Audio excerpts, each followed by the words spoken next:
Diamonds, Eramallur, Vadathala. മുൻ കേന്ദ്രമന്ത്രി KV Thomas നഗരസഭ 68ാം ഡിവിഷൻ സാന്താമരിയ സ്കൂളിൽ വോട്ട് രേഖപ്പെടുത്തി.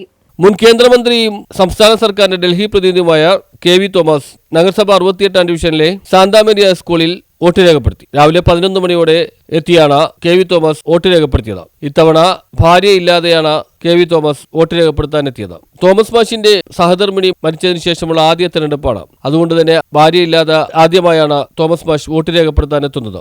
കാരണം ഇത് ഗ്രാമസ്വരാജിന്റെ ഭാഗമാണ്. ഇതിന്റെ ചർച്ചകൾ പാർലമെന്റിൽ പല സന്ദർഭങ്ങളും നടത്തിയപ്പോൾ രാഷ്ട്രീയ അടിസ്ഥാനത്തിൽ മത്സരിക്കുന്നതാണ് അന്ന് തീരുമാനമെടുത്തത്. സ്വാഭാവികമായിട്ടും രാഷ്ട്രീയമുള്ളതുകൊണ്ട് പ്രത്യേകിച്ച് കേരളത്തിൽ രാഷ്ട്രീയ അടിസ്ഥാനത്തിൽ തിരഞ്ഞെടുക്കും. ഏതായാലും ജനങ്ങൾക്ക് ഇഷ്ടപ്പെട്ടവരായിരിക്കും തിരഞ്ഞെടുക്കുക. പാർലമെന്റിൽ അസംബ്ലിയിൽ വലിയ വ്യത്യാസമുണ്ട്. കുറേ രാഷ്ട്രീയമുണ്ട്. ഇതിനകത്ത് രാഷ്ട്രീയത്തിന് പരിമിതികളുണ്ട്. ഒരു സ്ഥലത്ത് മത്സരിക്കുന്ന വ്യക്തികളാണ് തീരുമാനമെടുക്കുന്നത്. വോട്ട് ചെയ്യുമ്പോൾ നമ്മുടെ കൂടെ നിന്നാല് എന്ന് പരിശോധിക്കുകയും പ്രഡിക്ഷന് തയ്യാറല്ല. പക്ഷേ ഒരു ജനകീയമായ തിരഞ്ഞെടുപ്പാണ്. ഗ്രാമസ്വരാജെന്ന ഒരു കാഴ്ചപ്പാട്, മഹാത്മത്തിന്റെ കാഴ്ചപ്പാട് യാഥാർത്ഥ്യമാണ്. അധികാരത്തിലേക്ക് എത്തുന്നത് ഒരു വികസന കാഴ്ചപ്പാടുള്ളൊരു സ്വാഭാവിക വികസനം അതിനകത്ത് പറഞ്ഞിട്ടുണ്ട്.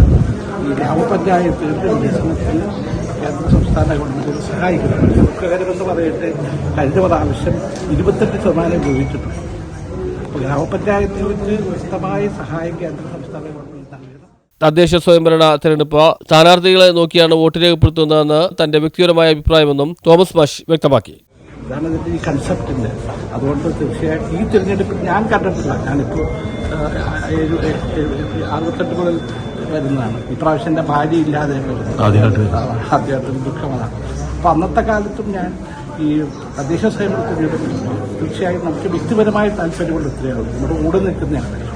നമ്മൾ TM മുഹമ്മദ് മത്സരിച്ചിരുന്ന കാലഘട്ടത്തിൽ ഫോർട്ട് കൊച്ചിയിലെ ബിഷപ്പ് ഹൗസ് പോലും പറയും മുഹമ്മദ് മത്സരിച്ചോട്ടെ എന്ന് പറയും. അപ്പം അതിൽ നിന്ന് കുറേയൊക്കെ രാഷ്ട്രീയത്തിന് വ്യത്യസ്തമായ ഒരു തിരഞ്ഞെടുപ്പാണ് നടക്കുന്നത്. ജനങ്ങളോട് ആർക്കാണ് ബന്ധം?